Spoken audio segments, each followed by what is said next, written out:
Welcome to Conversations with the Authors. Welcome back to Conversations with the Authors. I'm your host, Daniel. I'm Daryl. I'm Sandra. I'd like to thank you for pressing the play button. Thank you for joining me as always. And thank you, Alexander Nakarada, for the intro as always. Today, we're going to talk about the secret character who makes an environmental impact. Which kind of comes off of the last podcast we did, Daryl and Sandra. We talked about if the planet, the world in which you build your story can be a character. And in fact, we're going to sort of delve a little more into that in Sandy, what I suppose would be your specialty, the environment itself being a character in the story and how that sort of evolves. We shall see, young Skywalker. Yeah, I guess we will. So what distinguishes an environment from a mere setting in a story, Daryl, Sandra? Well, a setting, almost every story has a setting. It has the place that the characters are. Mm-hmm. You may let the audience know of that setting. Mm-hmm. They may find out about the setting through description that the characters give. But the other thing is an environment, which can be a character in itself. Say, for instance, you've got a movie that you filmed, and you're going all the way back to the Jurassic period. You've got dinosaurs, but you've got the place where they live. You've got the mysterious trees. You've got the forest. You've got the pits. You've got the cliffs. You've got these very strange things happening in that environment. And so take a human, send him back in time, send him to that Jurassic period. Right. Now the environment can have its way with him. Right. And Sandy, you accomplished this, and you're highly rated. Eric Hoffer nominated sci-fi fantasy novel How Nicholas Became Santa Claus in one of my favorite bits environments in your story was the Orphic Forest. The Orphic Forest is my favorite part of my world. In the Orphic Forest, if you see it, it's alive. And that's the thing. It's not just a forest. And it's just not alive. It has character. Right. Yes. It has character. It does things. It has its own personality. It transcends it has its role. Attitudes. Right. Mm-hmm.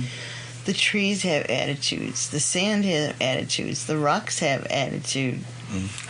The grass has attitude. It'll run away from you.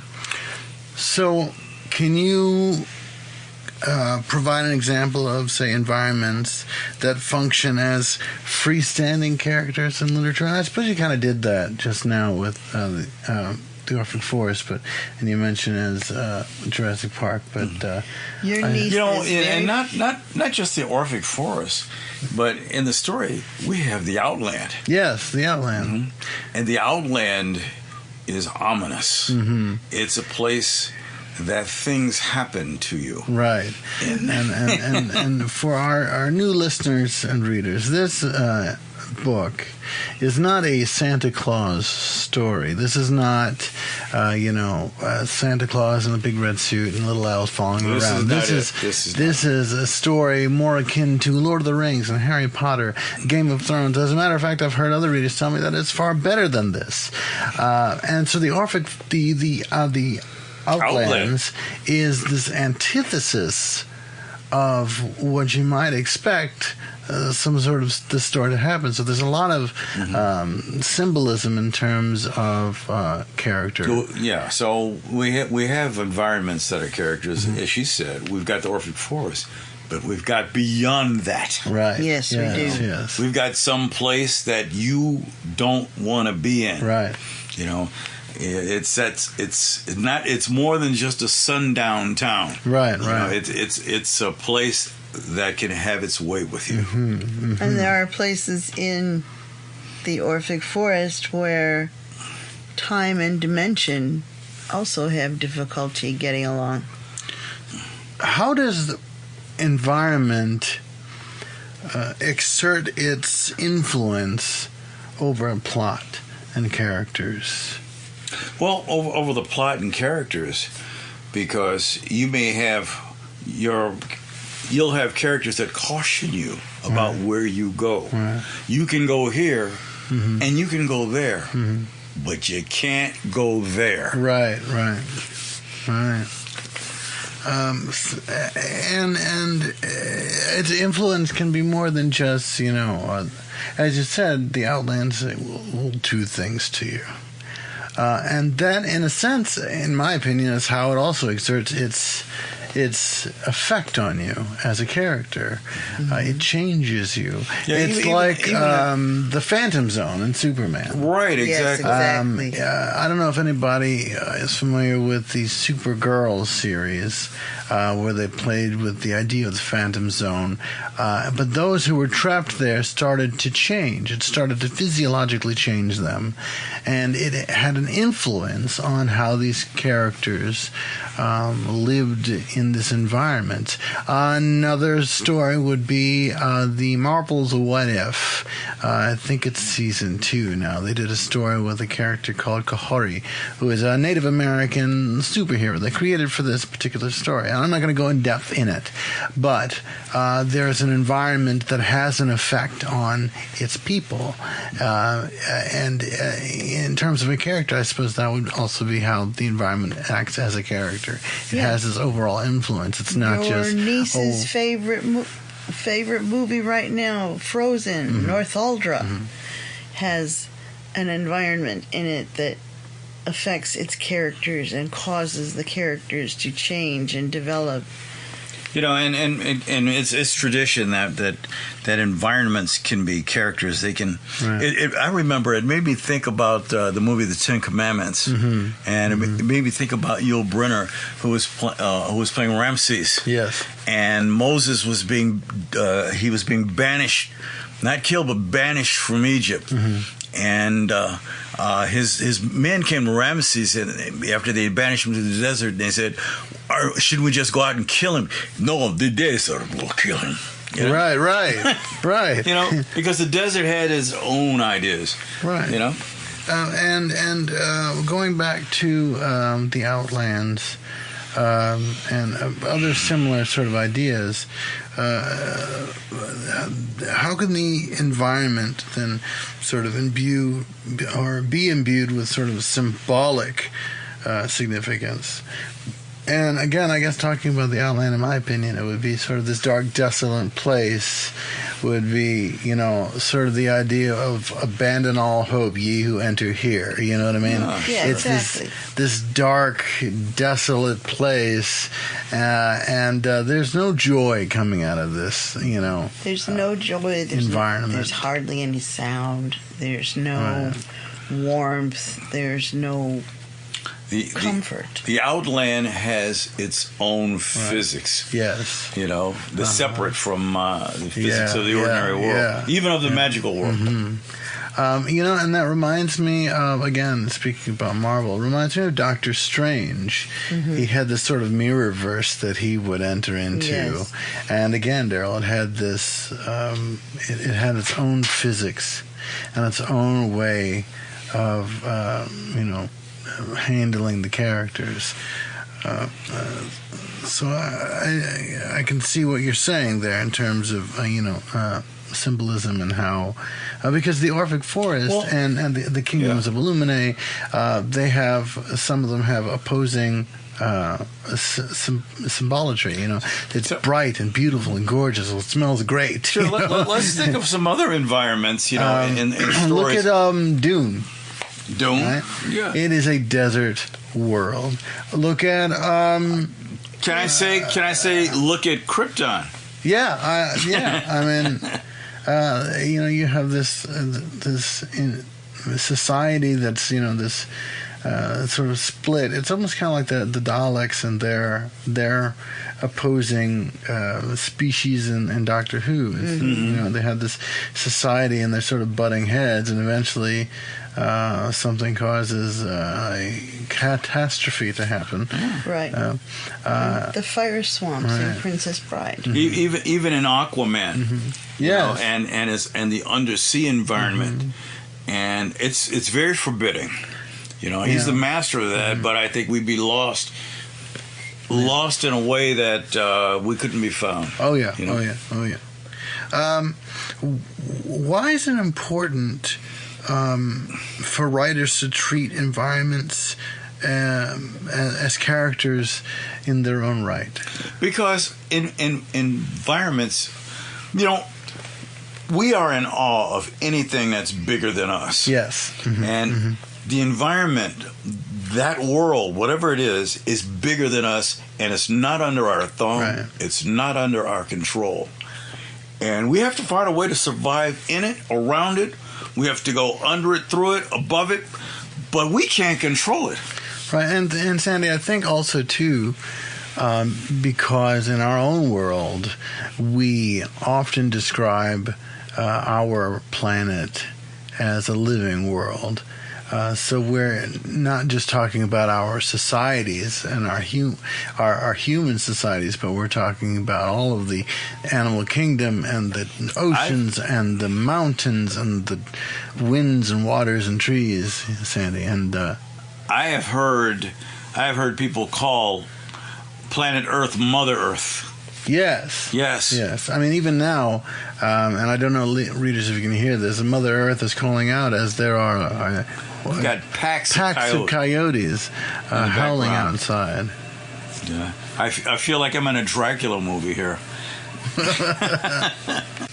And interestingly enough, that is why you can count the environment as a character, because while it is not the setting, the coyotes, for example, howling out as they're doing, is characteristic. It is outside of the realm of what in the environment itself is supposed to be. It's not merely a place. There's something more to it, as you were saying earlier, Daryl. When should you decide on an environment setting when preparing to write your story? Do you decide on it before you wrote the story? Do you decide on it? Because there are many ways in doing it. There's deciding on it before. There's sort of a half approach where you decide on it as you go into it. That's how it was with us. I got that feeling. You have some kind of a roundabout idea of what you want, where you want to go, and what you want to do. But sometimes your characters take you to these places. You get inspired. Your character does something, and you've got to invent something that he can push his way through, or get stopped. And you and Daryl took this plot-driven, character-driven approach. And so you had this idea, and I got this, from the reading, that we're going to enter into a place. And whatever happens, whatever unfolds, it unfolds naturally. Whatever it seems to be, that whatever trouble or blessings the characters come into, it unfolded naturally. You didn't force it upon the characters or upon the environment, or no. Right, exactly. It has to evolve. And I think that was the best. I think that's the best way to do it. I think sometimes when writing, the best approach is sometimes to take the viewpoint of the character, and really, okay, our party's coming to a door, and it seems relatively plain.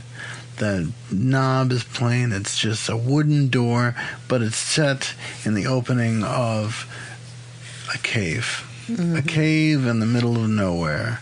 Or the cave that is somehow set outside of the normal, beautiful forest sitting in. And then when you open the door, what happens next? And it's that natural evolution of, let's find out together. And I think you guys did a great way of doing that, because Sandy, you have this great approach of making the environment come to life, and Daryl, you have this beautiful process, this amazing skill of cinematic quality description, where you can read a page and you're not reading a book anymore, you're watching a movie. And every my whole idea was to paint the movie in your head by using words to do that. So you're going to watch this as you read it. Can you? I guess I sort of talked about it a little bit, but do you describe sort of that hybrid approach of sort of having this predestined environment, but also having this let's find out as we go scenario? Well, and I think that goes back to your outline too. So you outline a story from the beginning to the end. You know the ending. You have a good idea of the beginning, and that trajectory that you take from the beginning to the end is going to take a certain path. Mm-hmm. Some of that path is devised by your whole idea of how to get to the end, but some of it, some is going to get diverted by what your characters do. Mm-hmm. And you say, well, gee whiz, you wrote the characters. No, but your characters follow logical evolution and logical paths. Right. And if they do that, they seem more realistic. Hence, a story seems to write itself sometimes because certain things are logical. Right. Right. And that sort of explains how the environment the environment contributes to the plot, but also how it can... The plot contributes to the environment. Right. How important is it to be open to revising the setting during the writing process? Please be open. Please do be it. Open. It's a must. One of the things that writers have to do is don't fall so much in love with what you wrote and think is the greatest thing since sliced bread, because it's important to be able to cut. Right. You cut this, you cut that, trim it up if you can, don't make it over long, and just be careful of that. So it's... Don't be afraid to throw away. Don't be afraid to throw away parts. And if you feel guilty, or if you feel some kind of relationship to what you just wrote, put it in a save file, but take it out of the story somewhere. And that too also explains why what some of the drawbacks of deciding on a setting, early in the story is that then now you have these, hang-ups on, like, we're supposed to be here now, and we're supposed to do this here. Right. You have to remember that whatever you put anywhere in the story, you have to have mentioned it in the beginning. Right. Well, or not necessarily the beginning, but before that you just mentioned it now. Right.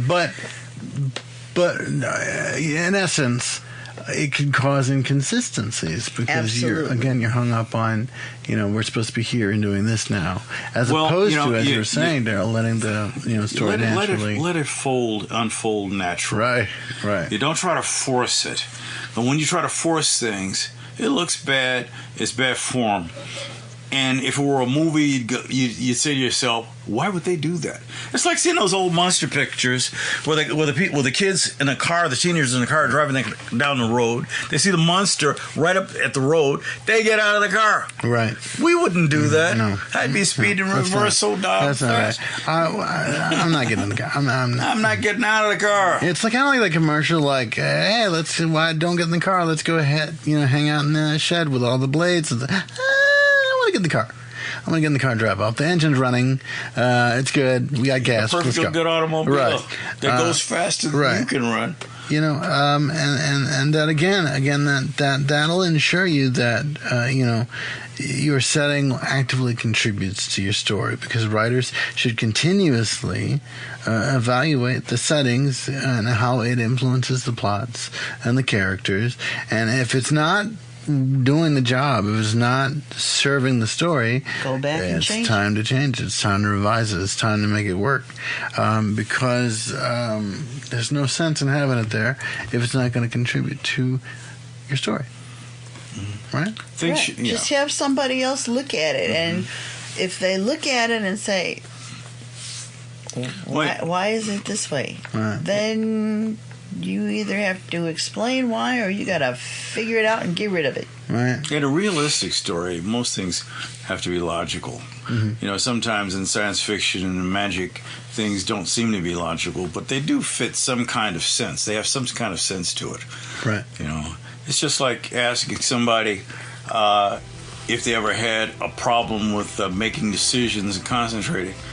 And then they tell you no, and then you have to remember what they told you before. So things have to make sense. Right. Things have to make sense. Yes, absolutely. If you want a great tutorial on how to implement this, you can check out how Nicholas became Santa Claus. You can check out our Facebook at troopbooks.com, our Instagram at troopbooks, our X at troopbooks, our TikTok at troopbooks. Leave questions, comments, and perhaps next time we'll speak to you here on Conversations with the Authors. And if you head to our pages, you can find a link that'll take you to the Ewing's Publishing, where you can pick up a hardcover or a soft cover. So as I said before, hopefully next time I'll talk to you on Conversations with the Authors.